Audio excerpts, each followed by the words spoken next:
எனக்கு ஒரு குட்டி கதை ஒன்று ஞாபகம் வருது, சொல்லாமா? 5 நிமிஷம் பேசுனதுக்கே கொலை தூரி இந்த ஆட்டம் அடிச்சு பேசுனா அப்புறம் என்ன பண்றது? ஒரு ஆக்ஷன் பண்ணணும்னு எனக்கு தோணுச்சு. எல்லாரும் போயிட்டாங்க. எல்லா வானிலை மாற்றங்களுக்கும் பெஸ்டா இருக்கும் இந்த ரூபிலெக்ஸ் பெயிண்ட்ஸ். வர்ணம் பூசுவதற்கு மட்டுமல்ல, உங்கள் வீட்டை பாதுகாக்கவும் ரூபிலெக்ஸ் பெயிண்ட்ஸ். எனக்கு ஒரு குட்டி கதை ஒன்று ஞாபகம் வருது, சொல்லாமா?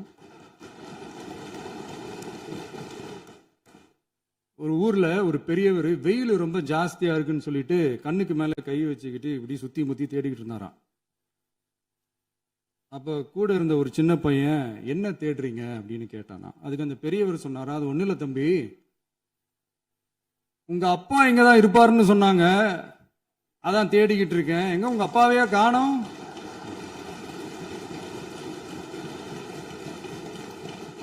இல்ல, அந்த எங்களுக்கும் நக்கலா நையாண்டியா சம்பந்தம் இல்லாத குட்டி கதை இதெல்லாம் எங்களுக்கும் பேச தெரியும். அந்த கதையில பெரியவர் அப்படி சொன்னாராம், தப்பா எடுத்துக்காதீங்க. அந்த கதையில பெரியவர் அப்படி கேட்டாராம். அதனால யாரும் இங்க டென்ஷன் ஆக வேணாம். அதனால இன்னொரு, இந்த என்னுடைய உரையை முடிக்கிறதுக்கு முன்னாடி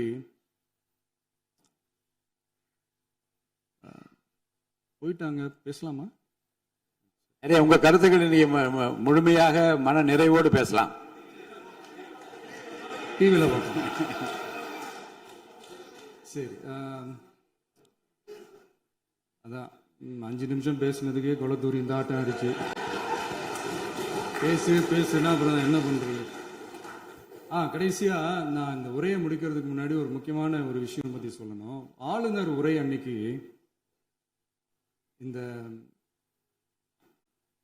தமிழ் தாய் வாழ்த்துக்கு அப்புறம் தேசிய கீதம் பாடினது தப்பு, தேசிய கீதம் 2 முறை பாடினது தப்பு, அப்படி ஒரு நிகழ்வு இதுக்கு முன்னாடி இந்த சட்டசபையில நடந்ததே கிடையாது, அந்த மரபையே மாத்திட்டீங்க, இப்படி ஒரு பெரிய ஒரு போர் மாதிரி எதிர்கட்சியை சார்ந்தவங்க எல்லாம் சொன்னாங்க இல்லையா? அந்த மாநில உரிமை போராளிகளை, அந்த மரபு காக்கிற உரிமை போராளிகளை ஒரே ஒரு கேள்விதான் கேட்கணும். 2021 ஆகஸ்ட் 2 ஞாபகம் இருக்கா? Centenary celebration of Tamil Nadu legislature. அந்த ஃபங்க்ஷன்ல நம்ம முன்னாள் முதலமைச்சர் கருணாநிதி அவர்களோட கலைஞர் அவர்களுடைய கலைஞர் அவர்களுடைய புகைப்படத்தை மாண்புமிகு குடியரசுத் தலைவர் திறந்து வைக்கிற ஒரு ஃபங்க்ஷன். அந்த ஃபங்க்ஷன்ல national anthem followed by Tamil Thai Vazhthu அப்படின்னு அறிவிச்சது ஞாபகம் இருக்கா?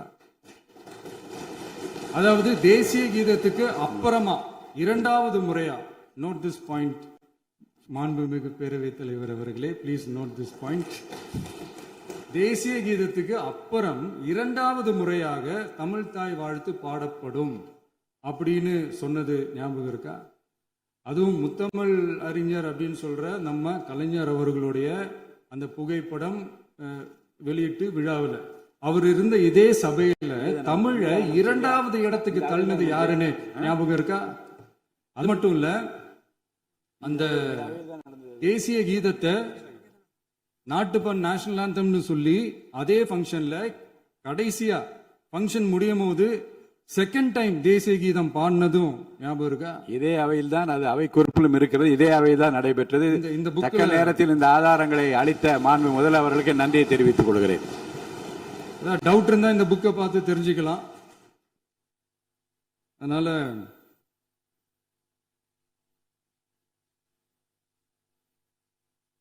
இதெல்லாம் கேட்டா என்ன சொல்லுவாங்கன்னா, அது ஜனாதிபதி கலந்துகிட்ட ஃபங்க்ஷன், அதெல்லாம் அப்படிதான், அதெல்லாம் கண்டுக்க கூடாது அப்படின்னு சொல்லுவாங்க. இதே மாதிரிதான் பேசுறது ஒண்ணு, செய்யறது ஒண்ணு, பேசுறது ஒண்ணு. இதெல்லாம் மக்கள் பார்த்துக்கிட்டு இருக்காங்க. எலெக்ஷனுக்கு முன்னாடி தான் அப்படி செஞ்சுக்கிட்டு இருந்தாங்க, இப்போ எலெக்ஷனுக்கு அப்புறம் அதே தான் செய்யறாங்க. இந்த விஜயையும் சாமானியர்களின் உண்மையான சமூக நீதி அரசையும் அவமானப்படுத்துறதுக்கு தான் அவங்களோட அந்த பொலிட்டிக்கல் சீனியாரிட்டி அது பயன்படுத்துது போல. சரி, செய்யட்டும், நல்லா செய்யட்டும். இப்போ ஆனாலும் நம்மளுடைய மாநில உரிமை, மொழி உரிமை, உத்தமபுத்திரர் போல வேஷம் போடுற எதிர்க்கட்சிக்கு ஒன்றை மட்டும் ஆணித்தரமாக சொல்றோம். உங்களை மாதிரி தமிழ்னு சொல்லிக்கிட்டு, மொழி, பண்பாடு, கலாச்சாரம்னு சொல்லிக்கிட்டு ரெட்டை வேஷம் போடுறவங்க நாங்க கிடையாது.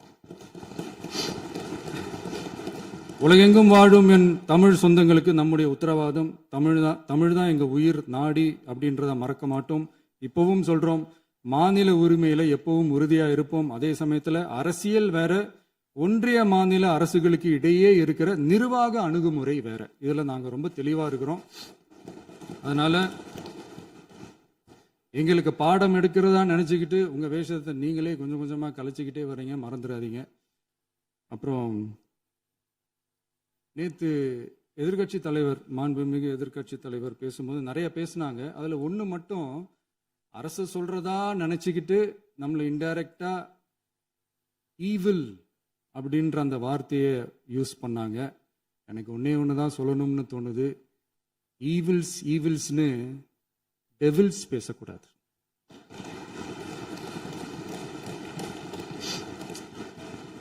அவங்க இருந்திருந்தா ஒரு ஆக்ஷன் பண்ணணும்னு எனக்கு தோணுச்சு. எல்லாரும் போயிட்டாங்க. இல்ல, பர்மிஷன் பண்ணலாமா? இப்பவும் பண்ணலாம், ஒன்றும் தப்பு இல்லை.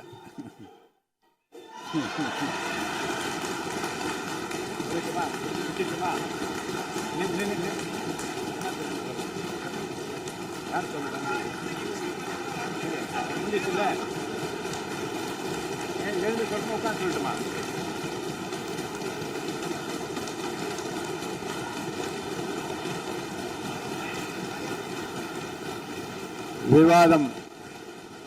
விவாதம் முடிவுற்றது. மாண்புமிகு உறுப்பினர்கள் முன்மொழிந்த திருத்தங்கள் வலியுறுத்தப்படுகின்றன. எல்லா வானிலை மாற்றங்களுக்கும் பெஸ்டா இருக்கும் இந்த ரூபிலெக்ஸ் பெயிண்ட்ஸ். வர்ணம் பூசுவதற்கு மட்டுமல்ல, உங்கள் வீட்டை பாதுகாக்கவும் ரூபிலெக்ஸ் பெயிண்ட்ஸ்.